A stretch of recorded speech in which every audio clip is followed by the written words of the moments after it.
கடைசி அன்பர் உங்களுக்கு எல்லாருக்கும் வாட் இஸ் எக்ஸாக்ட்லி ராஜயோகம்? ராஜயோகம் என்றால் என்ன?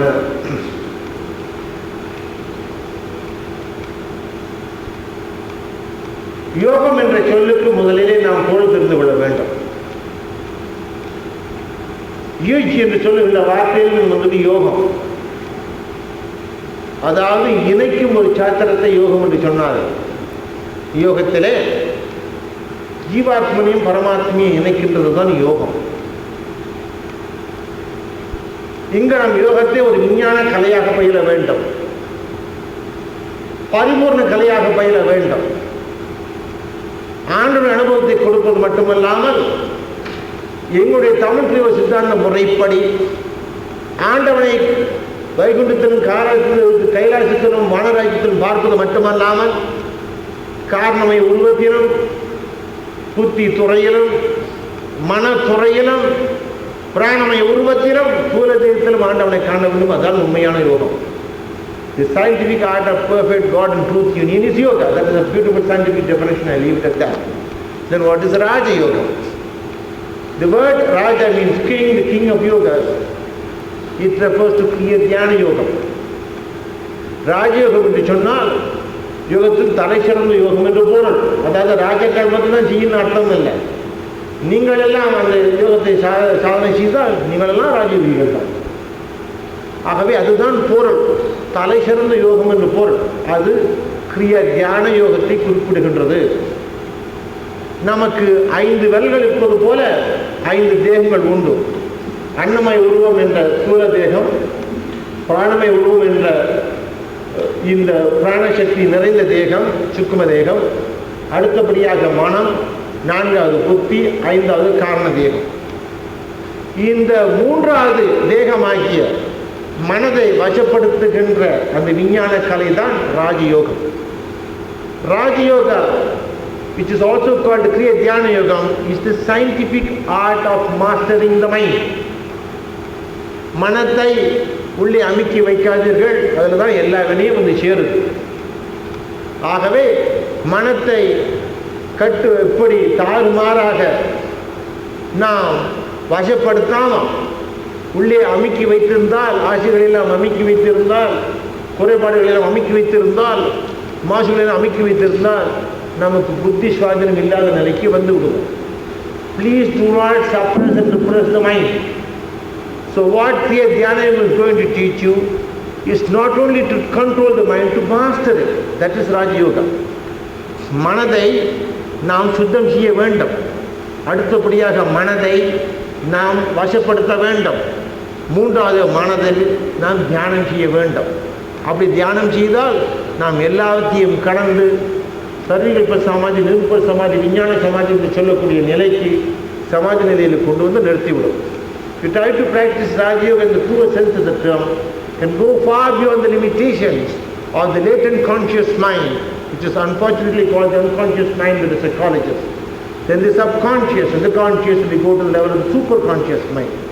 ஆகவே நாம் இருக்கின்ற இந்த நினைவு நிலையில் மட்டும் அல்லாமல் இந்த நினைவு நிலைக்கு அப்பால் துரிய வழி என்று சொல்லப்படுகின்ற அந்த சைத்தன்ய நிலையில் கொண்டு போய் சேர்க்கின்றது ராஜயோகம்.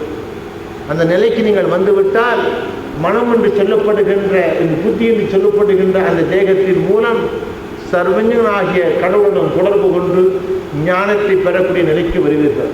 ஆகவே ராஜயோகத்தினுடைய இறுதி நிலை அவர்கள் பதஞ்சலி குறிப்பிட்டிருப்பது போல சித்திகள் மட்டுமல்ல, கடவுளுடன் ஒன்றுபடுகின்ற சமாதி நிலை என்பதை நீங்கள் மறக்கக்கூடாது. Do not forget the ultimate goal of Raja Yoga and Kriya Dhyana Yogam is not only the great siddhis that is referred to by Patanjali in his verses, it should ultimately lead to the realization of God, which is called Samadhi. Samadhi என்றாலும் சொன்னார், ஓம் என்று போனதினால் நாள் குறைந்து போச்சது போகாவிட்டால் போவது இல்லை. ஆகவே அந்த முறையில் நீங்கள் ராஜயோகத்தை பயின்றால் என்ன ஆகும் தெரியுமா? மூச்சற்ற, பேச்சற்ற, உணர்வற்ற, உஷ்ணமில்லாத நிலையில் வந்து சேர்ந்து விடுகிறது தான் சமாதி. When you get in the state of Samadhi, which is the ultimate climax of Raja Yoga, you won't be breathing. There is no heartbeat. There is no pulse. There is no temperature. Bring the most advanced of medical doctors, he will declare you dead. There is no difference between the state of death and samadhi from the clinical standpoint. அந்த நிலையில் கொண்டு நிறுத்தி ஆகவே தான் மிகச் சிரமப்பட்டு தியாகம்லாம் செய்து 52 யோக சித்தாந்த நிலைகளை நடத்துகிறோம். அந்த இடத்துல வந்தால் ராஜயோகம்லாம் பயின்று நீங்கள் சமாதி நிலை அடையணும். வீட்டில் நீங்கள் போய் உட்காந்து இந்த பிரசங்கத்தெல்லாம் கேட்டுவிட்டு உபதேசத்தை பெற்றுவிட்டு வீட்டில் போய் சேர்ந்து நீங்கள் நடுநிசிய தியானம் செய்ய வேண்டும்னாலும் உங்களுக்கு சொல்ல போகிறோம். அப்படி தான் நீங்கள் செய்ய ஆரம்பித்தா காலையில் பாபாஜியுடைய அருளினால சமாதி அடைஞ்சுட்டு தான் நினச்சிக்குவோம். அப்படி தான் நடந்தது சென்னையில் கூட வளர்க்குறோம். காலையில் 8 மணி ஆச்சுன்னா நீங்கள் இன்னும் அப்படியே உட்காந்துருக்கீங்க. உங்களுடைய வாழ்க்கை துணை வேண்டு ஐயா வாங்க ஆஃபீஸுக்கு போகிற நேரமாச்சு அலுவலகத்துக்கு போகவே வேண்டுங்க. இல்லை, பேச்சு இல்லை, மூச்சு இல்லை, உஷ்ணம் இல்லை, சமாதி நிலை. ஐயோ, இந்த பாவி யோகி ராமையோட பிரசங்கத்தை கேட்டு விட்டு கணவனையே எழுந்துட்டோமே சபிக்க ஆரம்பிக்கின்றாள் அந்த மங்கை. ஆகவேத்தான் கணவன் உபதேசம் பெற்றால் மனைவியும் உபதேசம் பெற வேண்டும் என்று சொல்லுகிறது. அப்பத்தான் அவளுக்கு விளங்கும். If the husband is initiated into yoga, the wife also must be initiated into yoga. It is a double bullet cart, my friends, which alone will lead you to the goal of samadhi. அவசியம் வேண்டும். அந்த நிலையில் ஒருவர் அவர் போய் தொடவே படாது. அந்த நிலையில் சமாதி நிலையில் கை வச்சு பார்த்தா மூச்சு ஓடாது. கையை பிடிச்சி பார்த்தா நாடி பேசலை. வைத்தியர் கூட்டியாந்து இந்த ஸ்டெத்தஸ்கோப் என்ன கை வச்சு பார்த்தா இறுதியும் துடிக்கிற. ஐயோ செத்து போயிட்டாரு. சமாதிக்கும் மரணத்துக்கும் விஞ்ஞான வைத்தியர் கூட விளக்கம் சொல்ல முடியாது. எங்கள் கூட்டத்துக்கு வாங்க விளக்கம் சொல்கிறோம். அதுதான் முக்கியம். ராஜயோகத்தின் உச்சநிலை சமாதி. சமாதிக்கு மரணத்துக்கும் வித்தியாசம் உண்டு. இந்த பொதுக்கூட்டத்தில் சொல்லக்கூடாது என்பது சித்தருடைய வாக்கியம். ஆகவே தான் நான் சொல்லலை, தவறாக நினைக்காதீங்க. நீங்கள் உபதேசம் பெறுகின்ற காலத்தில் அதை பற்றி பேசுவோம். மணிக்கணக்காக சமாதியை பற்றி பேசுவோம். அந்த நிலையில் உங்களுக்கு எல்லாம் நன்றாக விளங்கும். ஆகவே ராஜயோகத்துடைய குறிக்கோள் நீங்கள் எல்லோரும் இம்மையிலும் மறுமையிலும் நித்தியத்திலும் எல்லையற்ற சாந்தியும் ஆனந்தத்தை பெற வேண்டும் சமாதி நிலையிலே என்று கொண்டார்.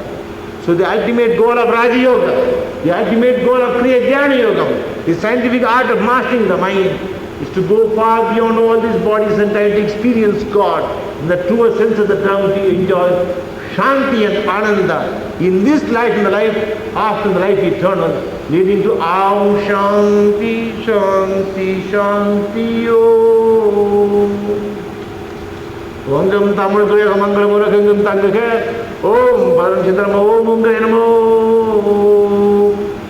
இன்றோட கூட்டம் முடிந்தது. அன்பர்கள் அவசியம் வியாழக்கிழமை என்று வரும்படி கேட்டுக்கொள்கின்றேன். மாலை 6:30 மணிக்கு கூட்டம். ஓ